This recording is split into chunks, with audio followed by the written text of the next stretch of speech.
Assalamualaikum warahmatullahi wabarakatuh. Saya Diana Ismaniar akan menjelaskan tentang pemeriksaan fisik hepatobiliar. Assalamualaikum adik, perkenalkan saya Dr. Dea. Saya dokter yang bertugas pada klinik hari ini. Di sini kita akan melakukan pemeriksaan fisik pada perut adik. Tujuannya untuk mengetahui apakah ada kelainan sesuai tanggung jawab yang telah kita lakukan tadi. Mungkin selama pemeriksaan nanti akan timbul rasa ketidaknyamanan ataupun rasa sakit karena saya akan meraba mengetuk pada perut adik, tapi adik tidak perlu khawatir, saya akan berusaha semaksimal mungkin untuk mengurangi rasa ketidaknyamanan tersebut. Bagaimana adik, bisa kita mulai?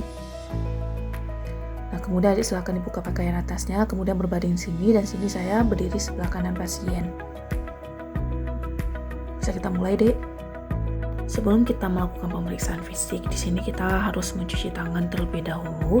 Kemudian di sini saya berdiri sebelah kanan pasien, dan kemudian kita akan melakukan inspeksi pada keadaan umum. Di sini tidak tampak iterus pada sklera mata dan tidak pucat pada konjungtiva. Kemudian juga tidak tampak adanya injeksi siliar. Kulit juga tidak ada iterus, dan kemudian pada kuku juga linula tidak melebar, dan kemudian pada lidah di sini juga tidak tampak ada linula pada lidah, kemudian tidak tampak ada spider nevi pada dinding toraks. Kemudian pada inspeksi abdomen, di sini kita menilai kulit abdomen, di sini tidak tampak ada iterus, tidak tampak adanya kapuk medusa, kulit perut juga tidak meregang, dan tidak tampak adanya ventilasi ataupun pelebaran vena lainnya pada dinding abdomen. Kemudian melakukan perkusi abdomen untuk menilai ASI tes dengan pemeriksaan shifting dullness dan gelombang cairan. Yang pertama kita akan melakukan pemeriksaan shifting dullness, yaitu melakukan pengetukan pada dinding abdomen dari umbilikus ke arah lateral. Kita lihat adanya perubahan suara yang timbulkan di sini timpani sampai terjadi perubahan suara menjadi redup. Kemudian menyuruh pasien untuk membalikkan badan ke arah kontralateral, dan kita lihat apakah ada perubahan suara yang kita perkusikan tadi.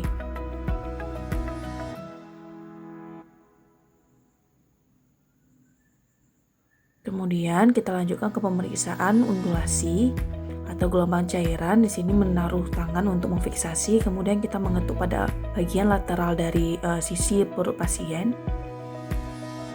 dan kita rasakan apakah ada gelombang cairan dari hasil ketukan tadi.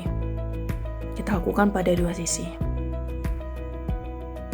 Kemudian dilanjutkan ke pemeriksaan palpasi. Sebelum kita melakukan pemeriksaan palpasi, pastikan terlebih dahulu bahwa kaki pasien dalam keadaan ditekuk.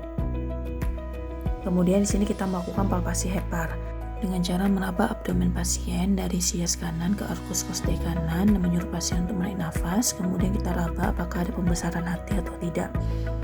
Kemudian juga kita tanyakan apakah ada nyeri tekan atau tidak. Kemudian di sini jika terdapat pembesaran hepar, maka di sini kita menilai tepinya tajam atau tidak, kemudian permukaannya, ukurannya, kemudian nyeri tekan dan konsistensinya. Kemudian melakukan palpasi empedu atau Murphy sign dengan cara menekan pada bagian costei kanan setentang linea midclavicularis dextra. Kita tekan dan menyuruh pasien menarik nafas dalam. Dan kemudian di sini jika terdapat nyeri tekan ataupun ada tahanan nafas, maka di sini Murphy sign-nya positif. Kemudian kita melakukan palpasi lien dengan cara melakukan perabaan pada bagian sias kanan hingga ke arkus costei kiri.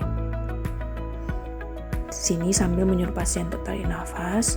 Dan kemudian sini kita menilai apakah ada pembesaran lien atau splenomegali. Di sini jika ada pembesaran lien, maka kita nilai tepinya tajam atau tidak, kemudian permukaannya, ukurannya, kemudian nyeri tekan atau ada atau tidak, dan konsistensinya. Selanjutnya melakukan palpasi tungkai untuk menilai adanya edema pretibia dengan cara menekan pada daerah tibia. Kita nilai apakah ada pitting edema atau tidak. Setelah melakukan pemeriksaan, di sini pasien memakai kembali pakaiannya dan kemudian memberikan informasi mengenai hasil pemeriksaan dan follow up lebih lanjut. Jadi pemeriksaan kita sudah selesai. Sini tidak ditemukan adanya kelainan pada saat kita melakukan pemeriksaan tadi. Nah, jadi jika adik nanti merasakan keluhan yang sama ataupun rasa sakit lagi, adik boleh kembali pada saya untuk kita melakukan pemeriksaan lebih lanjut. Ada yang ingin ditanyakan? Ya, terima kasih adik. Dan kemudian saya sebagai pemeriksa setelah melakukan pemeriksaan mencuci tangan sesuai teknik aseptik.